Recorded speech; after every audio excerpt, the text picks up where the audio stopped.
पुण्य और भजन में अंतर है, ध्यान रखना। तीर्थों में जाके खूब दान और पुण्य सब, ये यज्ञ आदि बड़े बड़े अनुष्ठान करवाना, देव मंदिरों को स्थापना करना, कुआं बावरी और सेवा करवाना, ये सब पुण्य के अंतर्गत आता है। मैं कर रहा हूं ना, और अगर यही सब प्रभु को अर्पित किया, प्रभु का दास बन करके, तो गति बदल जाएगी। जो पुण्यात्मा जन है, जिनका केवल पुण्य में ही अनुराग होता है, ऐसे हैं।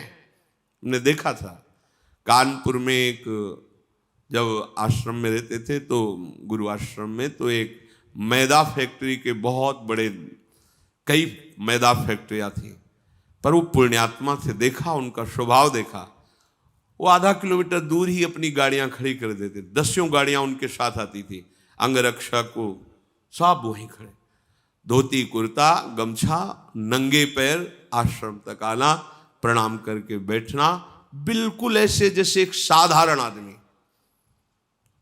सतचंडी यज्ञ कानपुर में की थी, करोड़ों रुपया लग, सब भोजन जो जितना चाहो पाओ। और आप सेवा जानते क्या करते थे? एक ऐसे ड्रम जैसा ले हुए साथ, और एक झाड़ू, जहां कोई दोना पत्तल फेंकता डाल। जैसे कोई पूछता है यज्ञ कौन करा रहे हैं, भाई हमको तो सेवा यहाँ दोना पत्तल उठाने, आप किसी और से जानकारी की। वो स्वयं, एक पैसा किसी का नहीं, स्वयं अपना। ये पुण्यात्मा पुरुष जानने भी नहीं दे रहे कि कौन कर रहा है। ऐसे पुण्यात्मा पुरुषों को स्वर्ग की, उत्तम लोक की प्राप्ति, भगवत प्राप्ति शब्द अलग है, उत्तम लोकों की प्राप्ति होती है। और जो शास्त्र विरुद्ध मनमानी आचरण करते हैं, क्या शास्त्र कहता है, क्या संत कहते हैं, उसकी तरफ ध्यान ही नहीं, फिर उनको नारकी गतियों में जन्म मिलता है और नरक की प्राप्ति होती है। वहां कष्ट भोग करके नीच योनियों को प्राप्त होते हैं।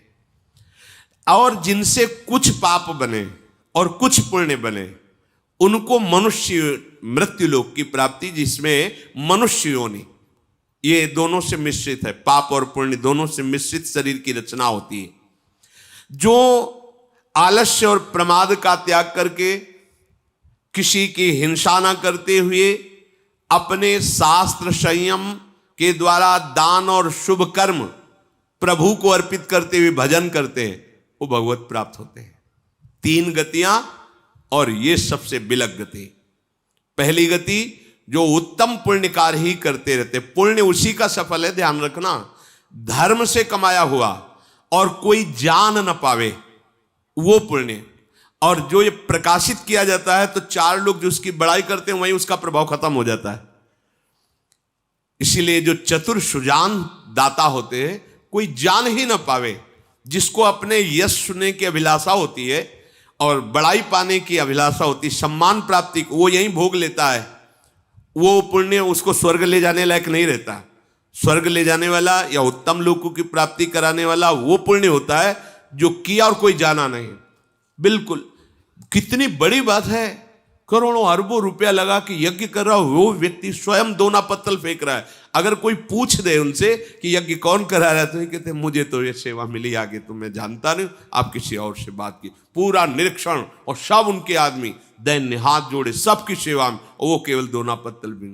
भगवान श्री कृष्ण की राजस्वी यज्ञ में अग्र पूजा हुई और सबके चरण धोने की सेवा सरकार ने ली। दैन्य और गुप्त, देने के बाद अहंकार नहीं और देने के बाद कोई जान न पावे, वो सुकृत, वो जाते हैं सुकृत लोगों को। और जो मनमानी आचरण करते हैं, पापाचार, नरक और नीच योनियों को। जो पाप और पुण्य दोनों जिनसे होते रहते हैं, वो मनुष्य योनि को प्राप्त होते हैं। और जो अपने शास्त्र संयम के अनुसार कर्म करते हैं, दान पुण्य शुभ कर्म, ये सब भगवान को अर्पित करते और भजन करते, उनको भगवत प्राप्ति होती है, जहां आना जाना नहीं है। जो विपरीत आचरण करता है, मनमानी आचरण करता है, वो पशु पक्षी की योनियों में जन्म लेता है। इसका कारण यह है कि वो काम और क्रोध लोभ से युक्त होकर के मानवता से भ्रष्ट हो जाता है, इसलिए उसे नीच योनियों की प्राप्ति होती है। प्रयोजनवश जीव प्रायः इन्हीं 3 गतियों को प्राप्त होता है। ये जो चौथी बात बताई गई, ये देहाभिमानी को प्राप्त नहीं होती। देह भाव से युक्त होकर इंद्रियों की परवस्तावश जो बार बार भोगों को भोगता है उसे जन्म लेना पड़ता है, और दुख सुख का उपभोग करते हुए फिर जीवन बिताकर फिर मरण फिर जन्म। जो सबका हित करते हुए आत्मस्वरूप प्रभु का भजन करता है और अपने सारे कर्म प्रभु को अर्पित करता है, वो परब्रह्म में भली भांति प्रतिष्ठित हो जाता है।